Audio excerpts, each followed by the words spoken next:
Okay. All right. Ron, you ready? Yes, I'd like to call to order the October 13 meeting of the Isle of Palms Planning Commission and acknowledge that the press and public were duly notified in accordance with state law. The first item of business is the approval of our minutes from our last meeting, September 29, 2021. Are there any comments or any motions? I move we accept as submitted. Scott, I did not. You didn't make a change? No. Can you, We need a second first and then he can make a change. Second. Okay. For the comments, there's to be an adjustment. yeah, Scott has. Yeah, I just had one adjustment. It says where I stated that the tool is ready for some preliminary data assessment, new server, the house, the software in a less secure environment. I was just going to change that to a public domain environment. Okay. The thank only you. reason, yeah, the only reason is it's going to be secure. I don't want to give the impression that there's. I wasn't quite sure of the warning. It sounded weird to me too, but I was like, I don't know what else to call this. So we're just going to say less secure. Okay, That's all. That was minor. got it. No problem. Move to accept as amended.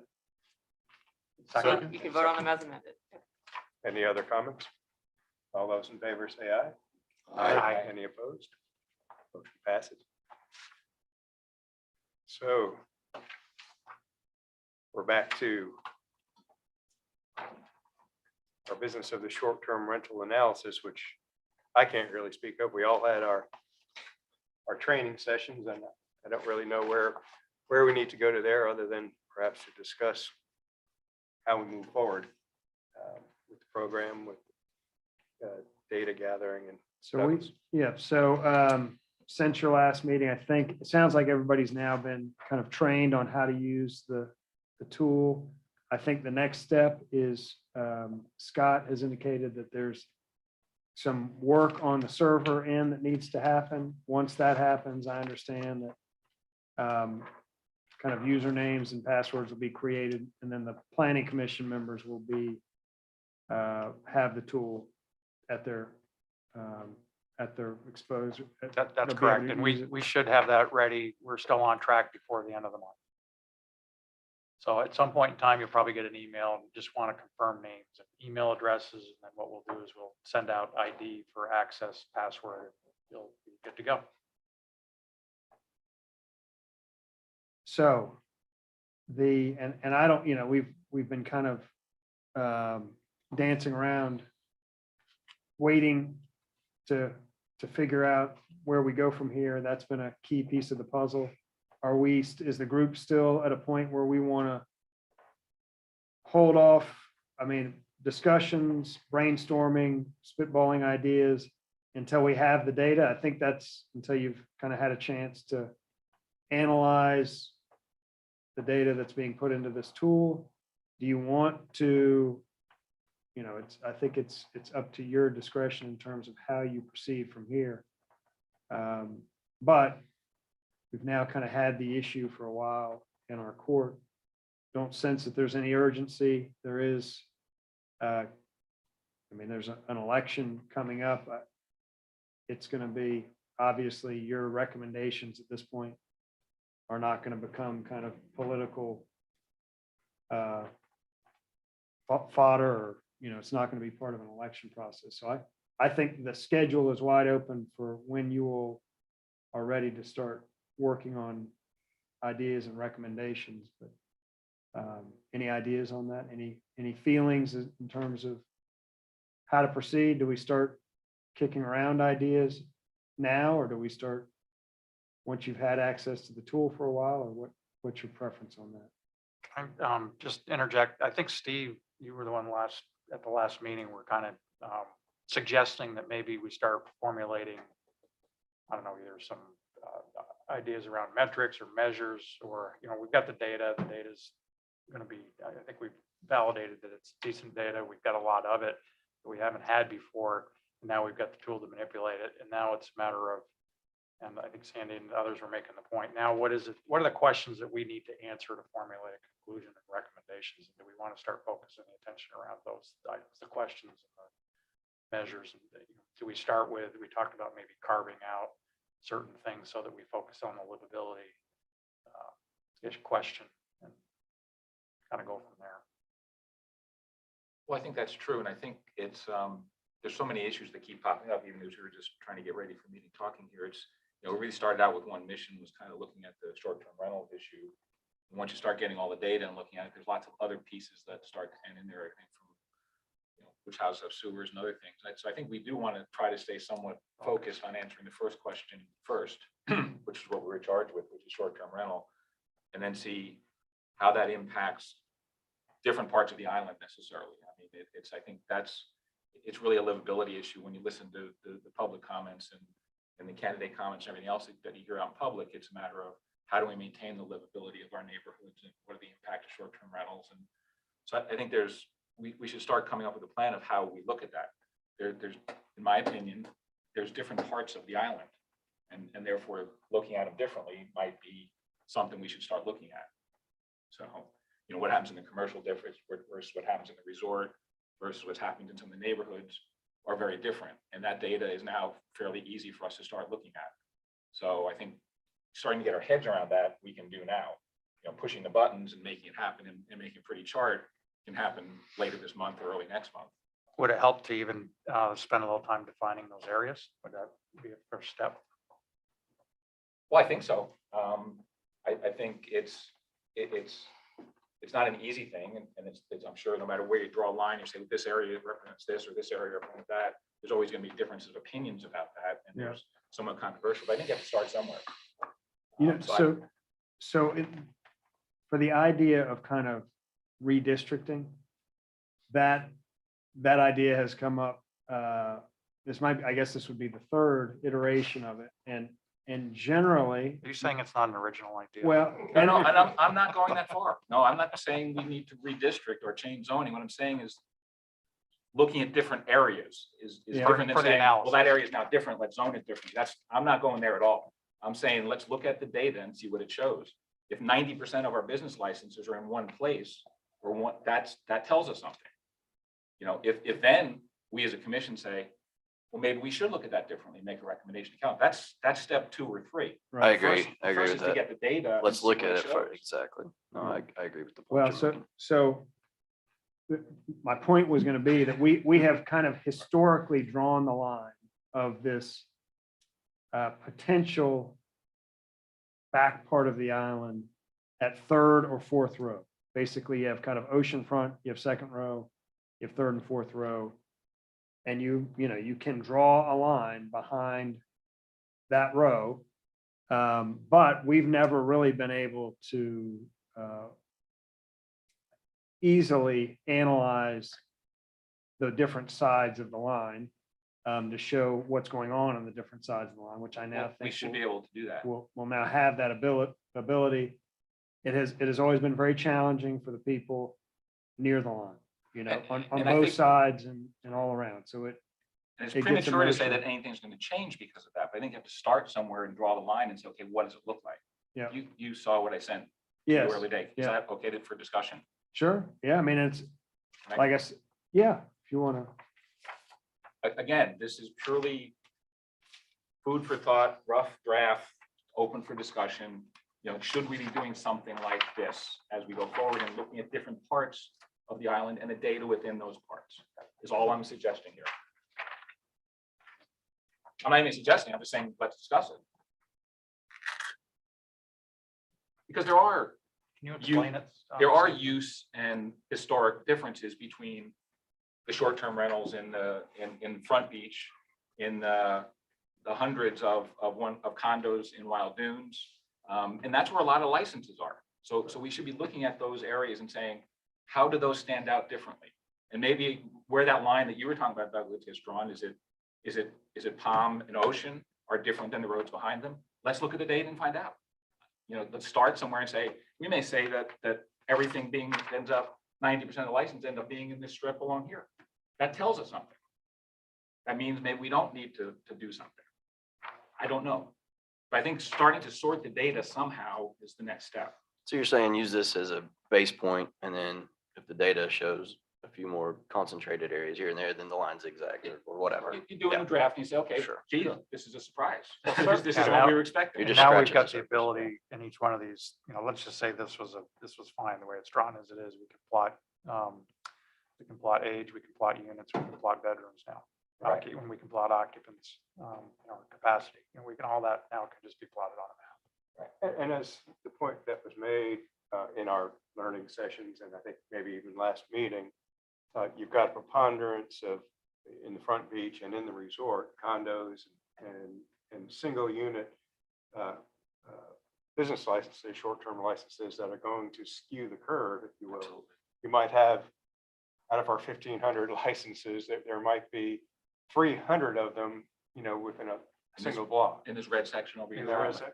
Right. And so, That'll be good to know. then we can decide whether or not you take that out to study the livability. If there are not complaints in the resort, there are not complaints, Front Beach, Sea Cabin, whatever, then you expand to look at those other areas more carefully, just to see from a livability standpoint. And this, trust me, this was just the first step. So Well, no, take a look I'm at glad it, you did it. Draw the It's- lines it's- differently, however no. you want, but I think something along this lines. And then to say, and this is where it starts getting a little subjective and maybe a little more controversial, there may be different expectations and neighborhood expectations. Right. If you buy a unit in one of the one-bedroom condos, that's different than living on Forest Trail and Right. expecting that you live in a neighborhood, Right. but when it comes to vacation rentals. So I think this starts to segment the licenses into different buckets for us to look at further. And I like that even if we don't district, And like I said, which no, I I'm don't know not that, going there. that's a political thing that, but if you could implement something like this into, our comprehensive plan. So, businesses might look at a comprehensive plan to test the information in the plan to see if it's a good business model for what they're doing. But it might be that maybe we can encourage a homeowner to do the same thing. Yes. If that information is there and there's a source, I'm thinking of buying a piece of property on such and such, what does that neighborhood kind of look like? Right, Other than if from you- your physical walking through. If you buy something on Boardwalk or something in Port of Call, the expectations might be different than Right. if you bought something, back in either the middle of Wild Dunes or back Exactly. somewhere else. So that's all I'm saying, is that's a way to start to do the first cut of sorting the data. So I would suggest everyone take a look at this, mark it up.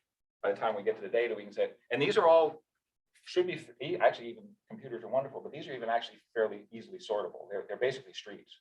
Yeah. I mean, you can take all the houses on Ocean, all the houses that have Palm addresses, all the houses that have Palmetto addresses. They start to fall into buckets very quickly. Well, I think the concept of the theme here is great, Yeah. but like you alluded to earlier, we're not gonna be able to mark it up until we Absolutely. look at the data. So Absolutely. Well, imagine if you, just for an example, then you overlay on this map for each of these districts, you've got density, call it, you got short-term rentals, primaries and second homes by units and bedrooms for each district, or not district, for each area on the map here. That's, again, starts refining what the data looks like. And I think it goes to your point, Ron, we may have a high density in an area, but it might be where all the rental condos are. Well, the concern I would have that some of those high concentration areas like sea cabins would, when you filter, it's going to show that is red. You're not going to see the subtle changes in the neighborhoods because you're looking at these big areas that have historically. So I kind of, agree that we got to kind of look at like kind of the areas that probably how you've already divided them up and treat them separately is how we look at them. Can you walk through your logic maybe on the, no, I think this is great. Yeah. Well, it just started to fall into logical buckets, starting along, let's start on the right. I mean, the red bucket over there really is all the condos. Is there a way, should we put this up on a screen so that the public can see it, or is that too hard to do? Freak everybody out. Don't worry about it, or, I don't know that we can, well, if it's Get on it an there in email, quick you can order. just pop it up on I don't know if you get it on, never mind, if you don't want. I think I sent it to you by email. I do, It's a but, PDF. but there's a, It's just on it's an email It's attachment. attached to. if I email it to you, you could do it.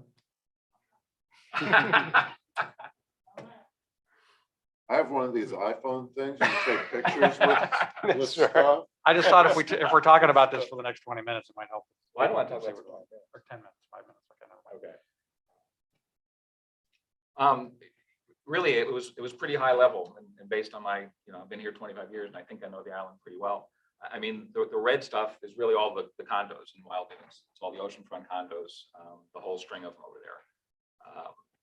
The purple is really what I kind of label as kind of the resort area. I mean, if you're in Boardwalk or the Villages or Seaside, you're in to sit there and say, I'm not in the resort, you're in the resort. You pull in their driveway to get there. So I kind of made that a separate area. So let's look And at that. they even have a name. It's the Resort Village or something. They Exactly. have a name for that. Exactly little right. So core. that's kind of another bucket.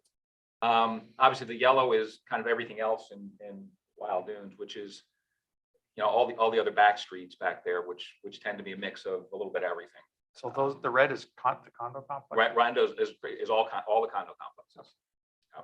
And the purple is all the facilities surrounding the resort right there.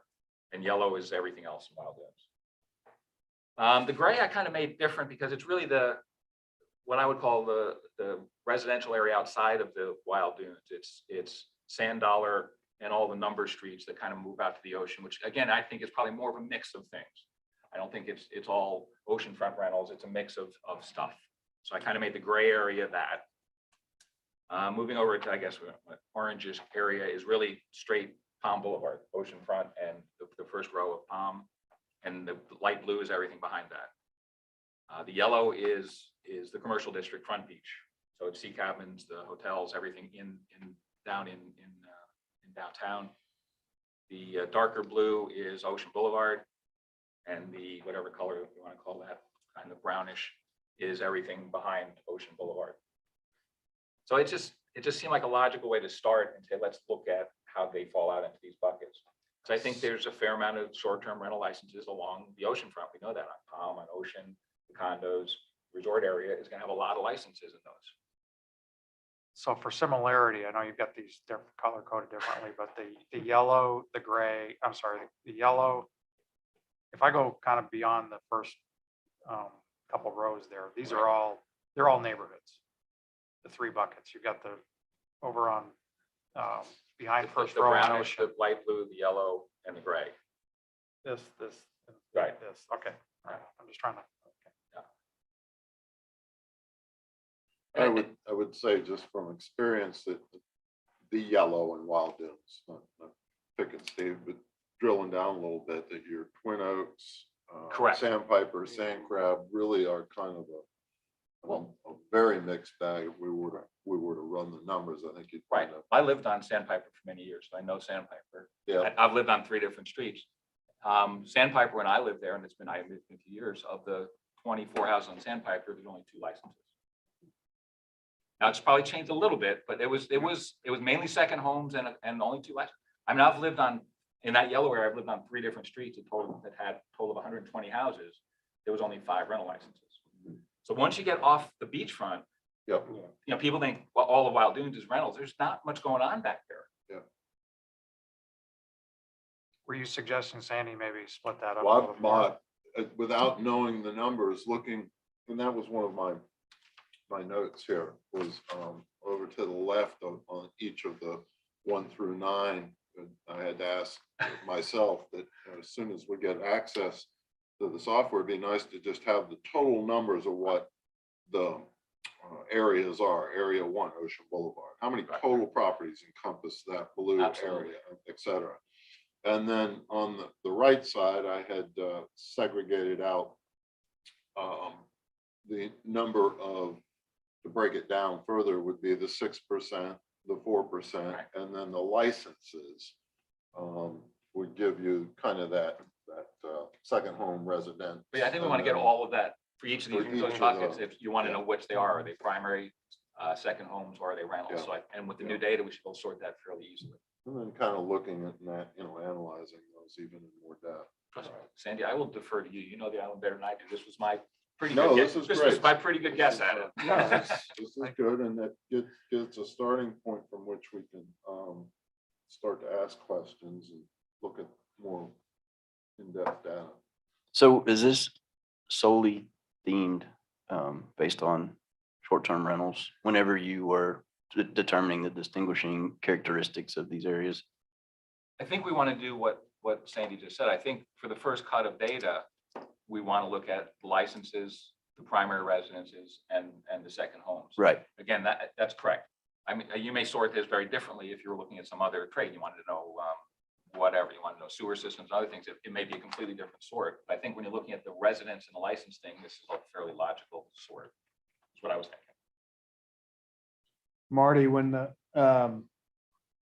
when these lines kind of were talked about prior, there was actually part of that discussion too, was when you get back kind of fifth row and deeper, you get very large lots where our current like floor to area ratio, lot coverage things, they start to become much less impactful on, back in Forest Trail, you have a half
If we could please consider all homes with swimming pools, if we would consider outlawing Marco Polo.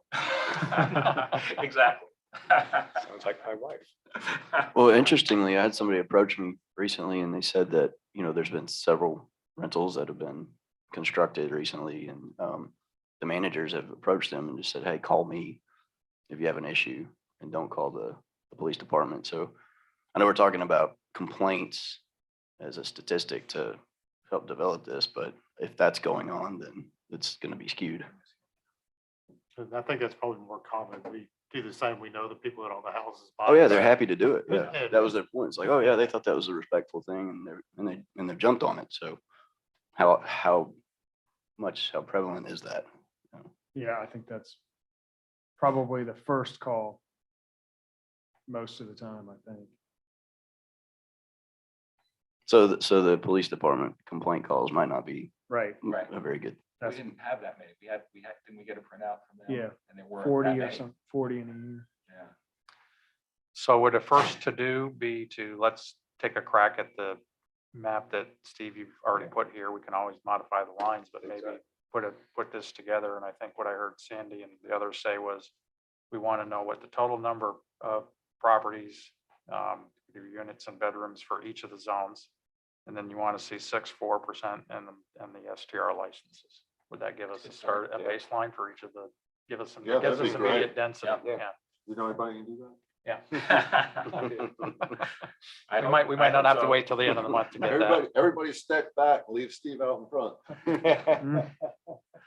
I mean, Scott. Thank you. I'm just gonna pivot.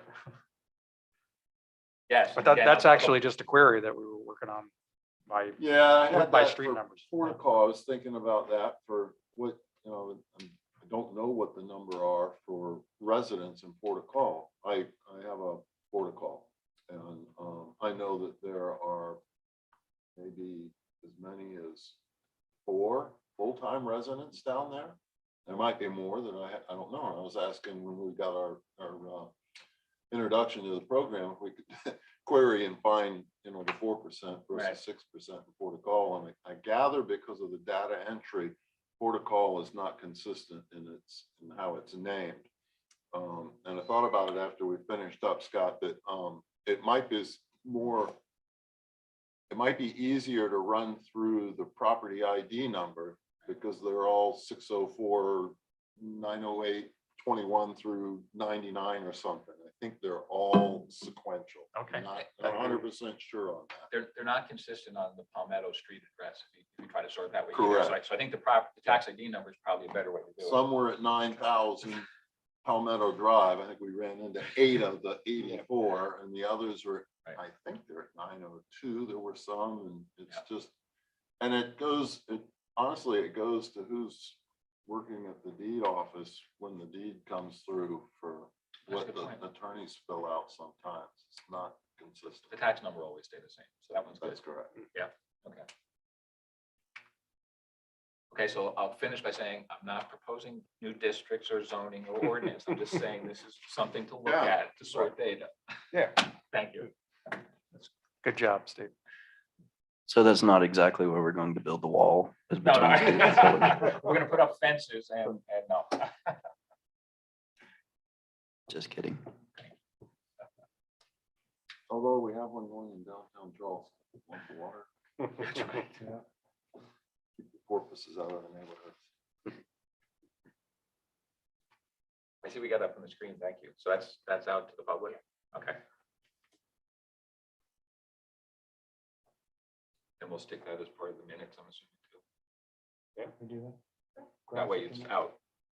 And now everybody's Every gonna be house. asking, why is my house? Hey, whatever, in I'm just this saying. color?" We'll get Hey, that. if we get some We'll get comments, that that's over good. with If we once get and for all, comments, that's so. a good thing. Yeah. Okay. But yeah, it's very helpful. Yeah, That's this was a place great to get it start. started. No votes have been taken and no decisions. Exactly.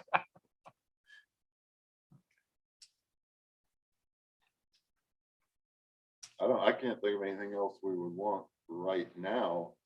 It'd be nice to have that and have another discussion. Right. Get on it. What that might show. Any other David, you sent some Yes. traffic counts we Yeah, could talk about. that was kinda what all you from found. the DOT website. They've got an interactive, although all the locations other than the connector and Rifle Range Road is estimated data, I guess, and I'm not sure how they collect it. Oh, I mean, I think it's fairly accurate and again, this is for them to do traffic monitoring, not, I think, the detail that we're looking at. It is kind of what it is, and I didn't know if possibly if we have some of the reports that were done on the island, that would probably be more detailed to how traffic counts flow. We could apply that percentage against the numbers over the years to kind of project where we stand now. Because I mean, it did show there is, a slow increase in the number of cars going across the connector over the last 10 years. Which you assume would be more cars moving across the island. Where they're going is what I really don't know. I couldn't tell. I was able to go on the site just before the meeting, and when you get to the map, it is interactive, and you can click on the numbers, the little dots. the on the little map. dots, and it'll give you the 2018, 2019, and the 2020 number, which is on the map that David, or Yeah. that you Yeah. screenshot to us. And it is, there's a subtle increase, and then you look at the daily numbers for 2021. Is that what this is? The red line? I'm jumping around on pages. The very last one. So, yeah, I don't know if it's the first or the last. Yeah. And I didn't Actually, keep them dude, in I didn't order when bring I printed them out. I didn't bring it with me, actually. That last one. I hope that Yeah. wasn't Oh, the yeah. test. Yeah, the last one. And it is. That was more of a seasonal over the years. Yes. Again, One, I think one was year by month, but then the one below it was by day of week, I think. Yeah, it's day, They Day, like, yeah. Tuesday, Tuesday, Wednesday, Wednesday, Thursday, Thursday. Friday, Saturday, Sundays, and Mondays. And time of day. Something happened shows Saturday at 8 AM. Everybody left. Everybody, yeah, no traffic, no traffic for 2 hours. I guess So- there's an accident. there could have been an accident. I think, so these But it's, no, numbers, it's a daily, it's an average Oh. over time, I Right. think, right? um, Daily volume 9/28 to 10/4. It's like the counters would run out of juice. Between was that when 6 and 8. They're all walking their dog on the beach at that oh, time. is that when we shut down the connector during COVID? No, that he's That saying was- those across that days. It's Oh. 9/28. It's for through 6 through days. 10/4. It's what mine says, the Yeah. daily volume, So it's kind of 6 days. It's during the year of the day. there's zero It traffic. is for these 6 days at 8 o'clock on Saturday morning. That's what it, no, on that side, it's one Saturday morning. That's 1 week. So so the counter was down Right. It could have been, yeah. Mhm. for a week. Yeah, that Saturday. No, it was between just down.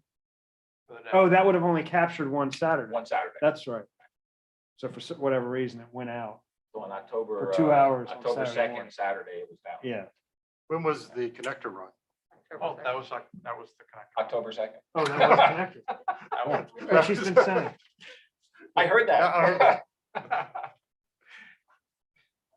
Big circular. Speak conversation. louder.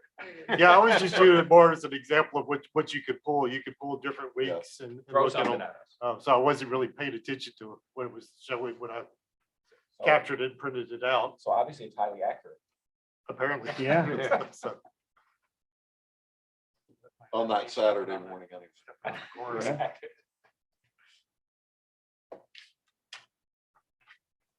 Okay, but, and I know you, well, you guys put me on the spot. So if we go back to your first one here, this one here, which is, it averages 17.3, that's the one coming over at the end of the connector coming over. It's pretty flat. If anything, it's down in 2020. I mean, a little bit, right? That's what that is telling me. right. Right? Which one are you looking at? one with the map on the top, the first one, which is this counter out here, 17.5, I think, right? Yes. 17, Is it 5? something like that, I think it's 17.5 or 3, I can't read it. 5, I'm sorry. It shows it being extremely flat and if anything, slightly down in 2020. That's one thing. So that's the dot on the connector, Yes. right up here, Steve, look at the Yeah. dot up there. So when you touch that dot, Yes, that's 2020. 2019 was 19,300 okay. and 2018 was 18,600. So yes, it is down. I didn't go to Breach Inlet and click on that dot, which is, what is it, 7,700? 77. I didn't click on that one. So I don't know the Okay. count if it changed to there or not. No conclusion, I was 20 just making sure I Yeah. understood it, so I. Yeah. 2020 was when we. What had I the was trying- shutdown, though, for the COVID. If you Yeah. took the whole year, it would have that Yeah. shutdown in it, which Right. might throw the average down. Yeah. Yeah, and That's the that, point. that's why I was trying to go back as far as the data goes, because again, if we're only looking at a 1 or 2% increase a year, then we have the anomalies between seasons and stuff. It just overrides the long-term fluctuation. So that's what I was really trying to look at is, are we seeing a trend over the long period of increase? And I think that's what it shows. So can we say that because of the pandemic, 2020 should be 30% higher? No. If you go to the other page, and I don't know which one it is, with the big blue chart on the top, and then it has the monthly, you'll see the Right. yellow line for 2020 dips for the month period when we were closed. And then And it they goes back all, up. they all seem to kind of track about the That same. they recover the after same that. afterwards. With 2021, the red line just, barely above the others. Yeah, so again, that was what I was kind of getting out of it, is it's a very slow over the long-term increase, Right, if you look at that one on the page you're talking about, that's right, it's not much, but it shows a slight incremental increase each year, each month. And I'm not Except for the sure COVID if you can click on those buttons. I didn't do that on here to see what that traffic count number is. it will give you the number for Okay. when you hover over it. And you can actually export it all in Excel data into your own graphs if you want, but it's there. And again, it was kind of limited. Yeah. That was the other side of it, is only limited to those spots. Again, one of the things I was kind of curious is like, if we had a counter at, 42nd or 43rd in Palm, to see how much of that is continuing into Wild Dudes and out, and how much of it stays in the outside the gates. And that's something they didn't have. So if you exclude 2020 or put it in a little bucket by itself, if you look at, again, back to your chart with the one on top, between over 10 years, between 2011 and 2019, 9 years, 8 years, the average traffic went from 16.7 to 19.3, so it went up 15%. Do we know how they're collecting that data? Because I'd heard something about they took a few days, and extrapolated or something. They do what I could gather, I didn't find the detail. They do sampling. They actually do some kind of GPS tracking of vehicles and how fast the traffic's moving. Right. I'm sure they have traffic formulas that they apply to these are all estimated. I mean, they're Yeah, not. actual these aren't counts. actual counts. Right. The ones that Rifle Range Road in the connector are actually counted through the cameras of the light. And they could actually break that down into cars, trucks, motorcycles. So then you can kind of use that data of how much is going through there to kind of assume how much is, moving through the rest of the island based on their historical numbers. So if it's at roughly 20,000, so we're looking at about 7.5 million a year, Which isn't inconsistent with the article you sent out, which was about 8. about 8. Did Stantec do some counts in that study that they did several years ago? Yes. So it'd be interesting to look at that data versus this.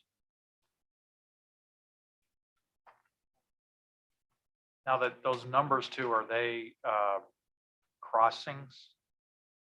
Because, no, we were, on these, we were, and just some folks were discussing this a while back about if we have these counts, does that mean it's a crossing or is that a crossing being one way?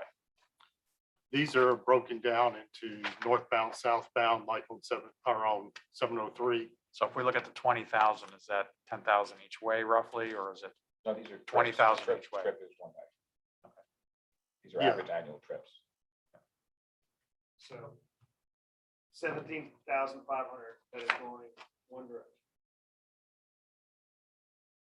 It's not I what, can't roughly remember now. 19? Yeah.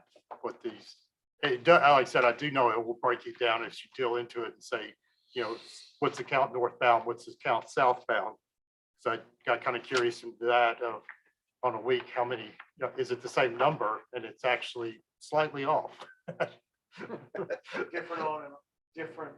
Different on, different on. Different number of on and off. I think it's the only reason I'm bringing it up is because it's not like it's 8 million round trips. It's maybe four, you know, if it's roughly 8 million or 7.5 million, whatever the number is, it's 4 million over four, roughly 4 million over 4 Right. million back. Still a huge number. So everybody that went down that way on Palm Boulevard, not all of them came back on Palm. A lot of them went on Waterway. can I tell think you. one of the properties, one of the properties, is the Hotel California down there. So, but and then what do? You do you extrapolate average number of people on a vehicle or something to get people? I don't know how we would do that. Because vehicles is one thing, then people are, the volume is another. You got traffic volume and then you got the Yeah, number how of people many that of them come. were the pool guy? Yeah, How many of them exactly. were the landscaper?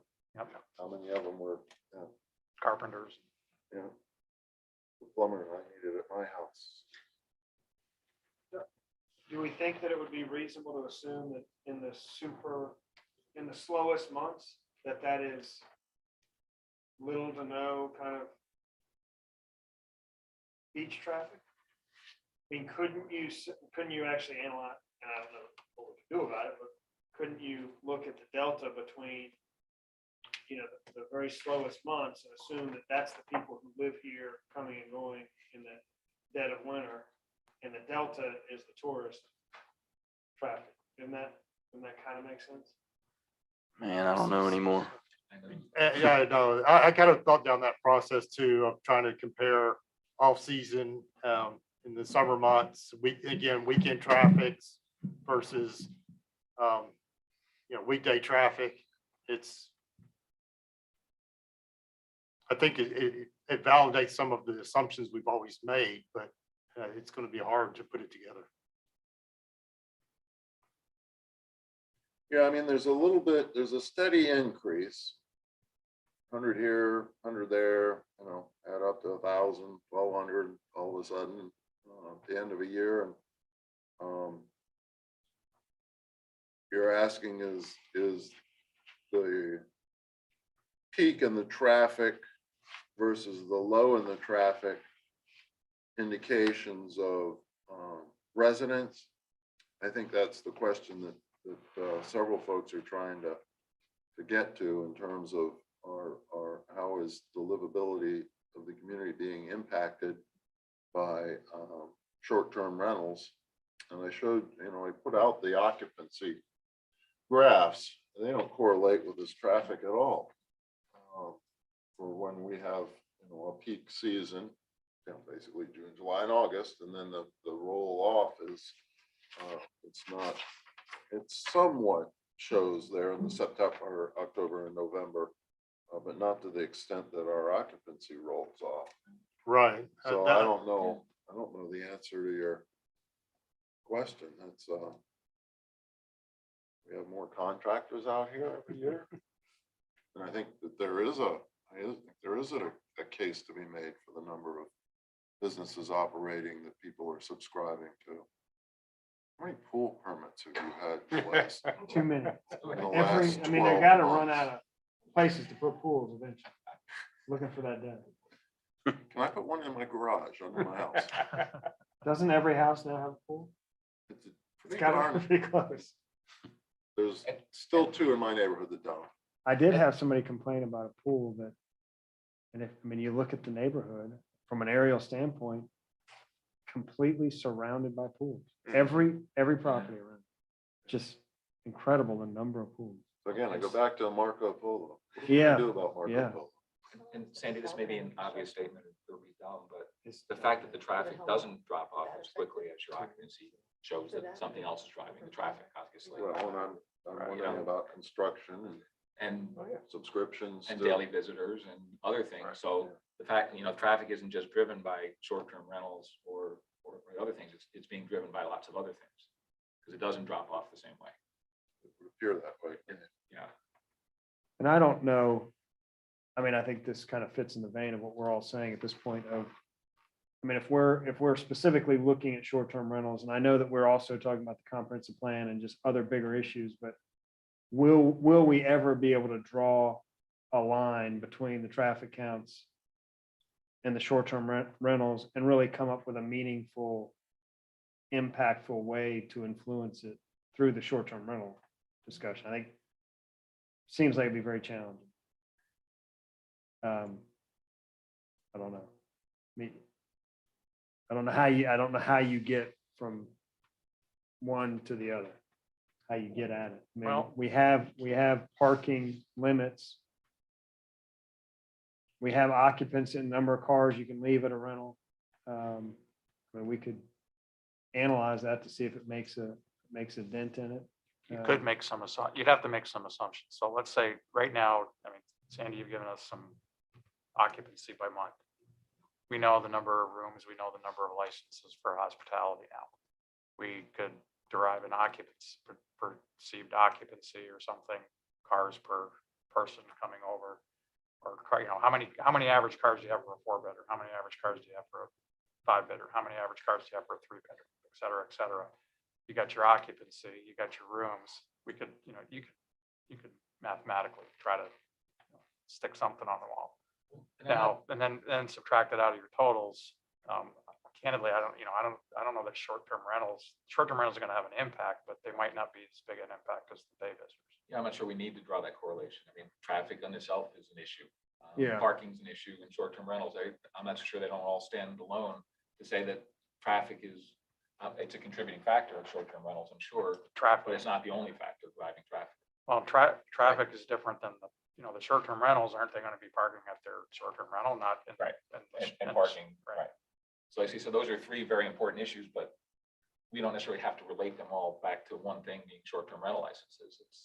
They stand alone. Yeah, we're not going to fix the traffic Right. through regulation of short-term rentals. No, I guess correct. at the end of the That's, day. that's, yeah, Exactly. there we go.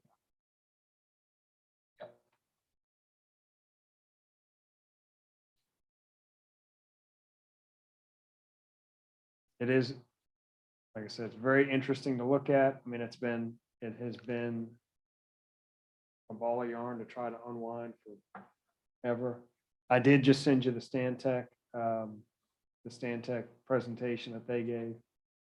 I do remember them kind of driving home the point of, you put this same community in the middle of nowhere, you still, if there's no draw from short-term rentals or, there is some amount of traffic that's generated just by residents coming and going. I think that their presentation kind of got at that, and I think they tried to identify what that was, but I haven't re-looked at it to see what it is what they said, but it's useful information. You kind of start to look at it over time. You can probably draw some meaningful conclusions.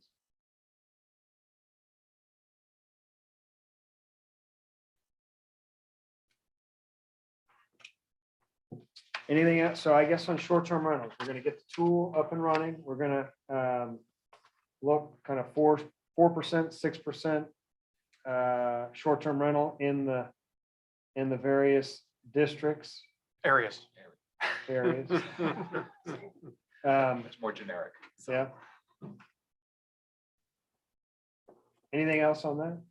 And I think, at the end of the day, be thinking of creative recommendations that make, what if the data shows something alarming? What are the recommendations gonna be? And at the end of the day, what's a useful, meaningful recommendation that could get something achieved. So it's a tough question. I saw in the minutes from last meeting, sorry I wasn't here, but you were talking about the panic application, number of people that were worried that they wouldn't be able to Yeah, rent their house in the future. Yeah. Is there a number tied to that or a ballpark of how many applications that you've gotten since we No, started I don't talking about think- I don't this? think the panic is, I think the panic would start if there, if. Oh, it there- hasn't started yet. No. Oh, I don't okay. think so. You don't think there was one in, what was it, There was one in 2010, 2010? yes. Because, Definitely. yeah, if looking at the historic, Yes. it slowly declined after 2010. Kind of bottomed out and then started back. And again, because of the discussions just recently, we would see that if that's already had an effect till the end of the year. Yeah, and your discussions are happening exactly at renewal time. So it's very, we closed down last year's rental licensing data set in July 1. And now we're, and they're still, I think they're pretty well caught up, but But Marty, are you asking, have you seen an uptick? Is that what you're yeah, asking? and I do not think that I don't think there's been an uptick. Okay, yeah, I just saw that one line from the minutes, so I was curious if it got any deeper than that. I think there would be. I mean, quite frankly, if there was kind of talk of moratoriums or caps or. Well, what does that tell us This- though, if that were to be true? I think that people would want to protect their ability to rent their house. And they would see that as protecting that interest going forward by being proactive and, getting it. I think there are a lot of residents who own a house who would, and in 2010, this happened, who did not rent their house and had no intention of renting their house, but it got them future protection. They by wanted to them- reserve the right, yeah. Yes.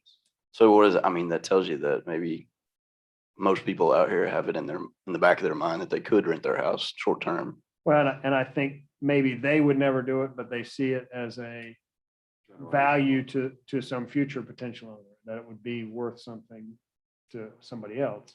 That's all, yeah, Yeah. okay. Which I had done. I was one of those people. I have no intention See? of renting my house. He's among us. You know, Steve probably did. But, and it's, a question that I would, it's not a first run question for the information program. But something, in the back of the mind is establishing value between homes with and without short-term rental licenses. And is there a correlation? Because presumably I did it to protect property rights and property values. That could be totally misguided. Okay, so then You know, I got a I don't want question. to prejudice an answer because I want to find the data and then, So in the data, if we're looking at 1,521 licenses or something, we think that there might be, 150 licenses that have no activity on them, that people are just stuck in the safe deposit box somewhere that, and the reason I'm asking is we don't want to, penalize, the short, if these things are plotted on a map, but there's no activity. Well, I can, I can't fully answer that, but I can tell you that I know that the 2010 data had that. And I know that years kind of around 2010 had that because there's a certain amount of uncertainty of, did I have to keep it for a couple? So there was a little bit of that going on. The compliance software that we use, we sent out a lot of compliance letters. There were a lot of people came back and said, hey, I rent it for just a handful of days. Do I really have to get this thing? But the And the answer- license, the yes. answer is yes. Yeah. And the answer is yes. So they got licenses. So you do, I think, have a fairly large group of properties that does maybe not zero business, but close to zero business. But if you had, 10 days. okay, so do you, or would you think, Douglas, that for a business license, if I had a business license, well, I guess I've got a short-term rental, so I would have to have a business license. If you have a That is, short-term rental yes, license, that you is, have, that is that- a short-term rental license. They're one in the, a short-term rental license is a business license. okay, so a short-term rental license that has zero revenue on it, that would be the cleansing. Well, or, and I don't know, that you could choose some number. I mean, it may But be. is it, you think it's minor? It's gonna be pretty, I think not there's, worth I think chasing. there's a decent number that's say less than 2-3 weeks, less than $10,000. If you kind of drew you have very low activity rentals and and honestly, we don't validate revenue, do we? We just, it's We don't validate It's a it. trust me. but we do have the ability to see verified stays. So, we do kind of know, if somebody tells us they only made a little bit of money, we have software that says, well, they rented it 30 different times. So we kind of have, Oops. we have ways of seeing a little bit of history. All right. But I think there is that going on, very low activity rentals. That software though only picks up a limited number of sites. Correct. It doesn't pick up the word of mouth, and I rented to Uncle Bob and Uncle Jan and, whatever, all the relatives, and there is an underground out there, but it's nominal, and neighbors all know who they are, but I don't think they've chosen to call you unless somebody's been really mean to them, but and there is a little bit of that, so I don't know that we'll ever know some of Yeah. that stuff. And we get reports of that, of, hey, this is my in-laws, they stay, they do give me money to cover, I have it cleaned, I have it, they pay for the electricity because they crank the AC down. They give me a few hundred, do I really need a license? And the answer is yes. So that there is some of that that's in our data. And then to the same point, there's a lot of those folks that are doing exactly that I don't get.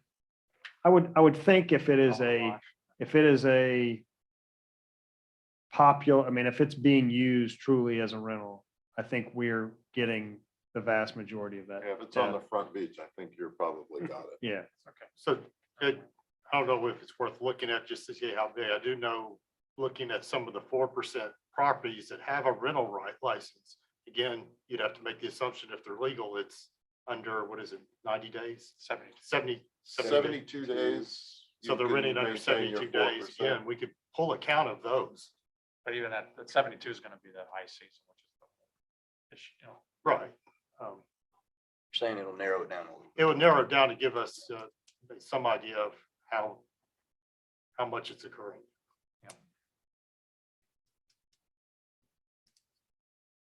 Yeah, you can't disclose the dollar amounts on those applications, but you have access to that.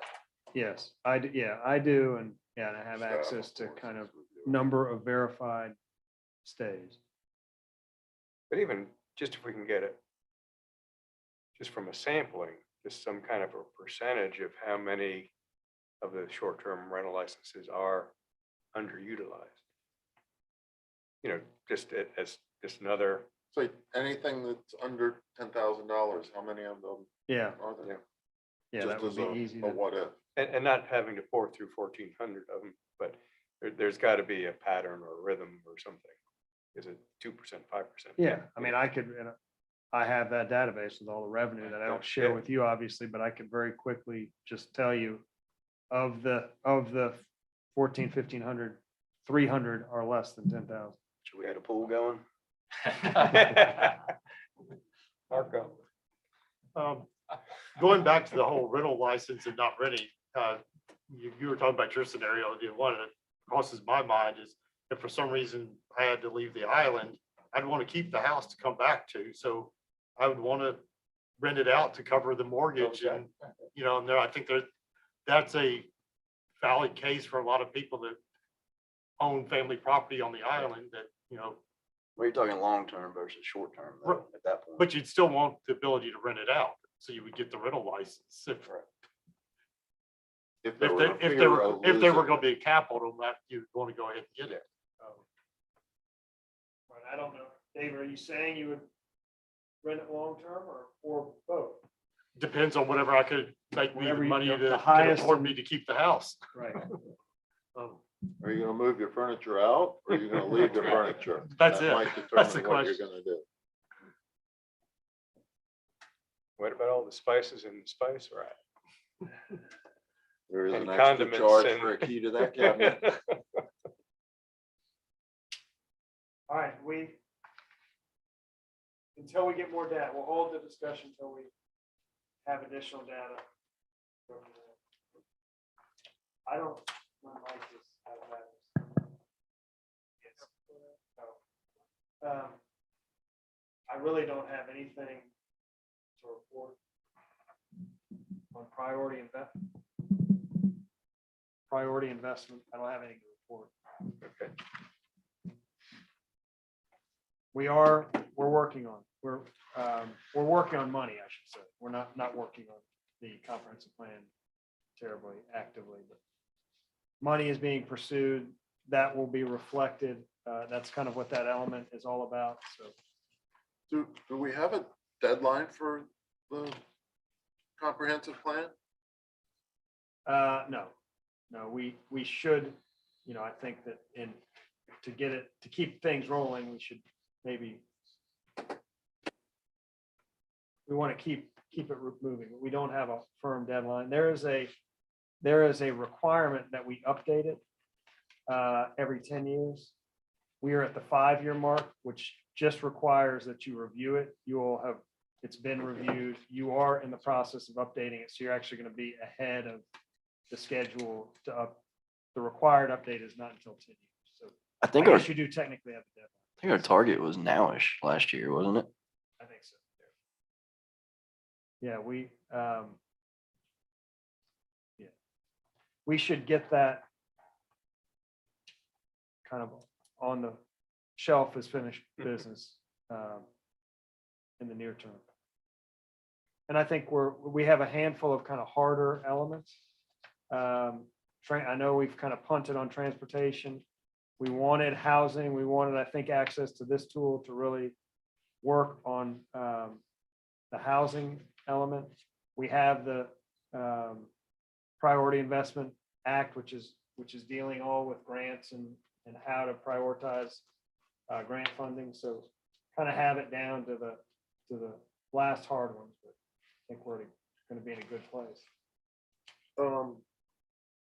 Debbie Suggs presented some interesting data at a meeting not too long ago with council about the increase in 4% properties in the community. Could we have those numbers? What that Sure. different breakdown might now be? Yep. Versus what we were working on? Absolutely. Okay. Send that to you.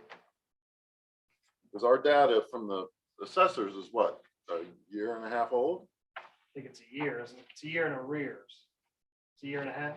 Well, we're October. When will the new data be available, Douglas, from the county, do you know? Or- I don't know. Debbie can answer that question. we can do a refresh anytime. Yeah, I think she got, It'd actually be nice to have 2 sets of another year because then we can start trending. Whole 1-year trend. oh yeah, it'd be nice to look at the 6-4 and Yeah. against the licenses. That's right. Yep. Yeah.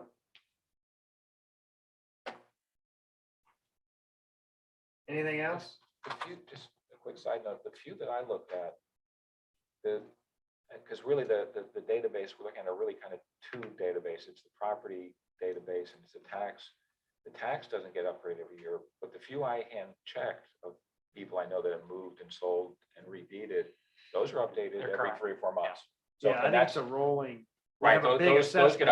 updated. The county tax-based one doesn't, but the 4 or 6% Ownership. is in that other one. So if it changed, if someone bought a property and it went from a 6% to a 4%, it would show up over here. The new tax bill wouldn't show up till. So maybe in another month, or so we should ask for another update. Right. Yeah, we can update the data Yeah. anytime you get fresh stuff. Motion to adjourn. Is that your motion? I'm making a motion to adjourn. Are you asking for one? I so move and second. All in favor?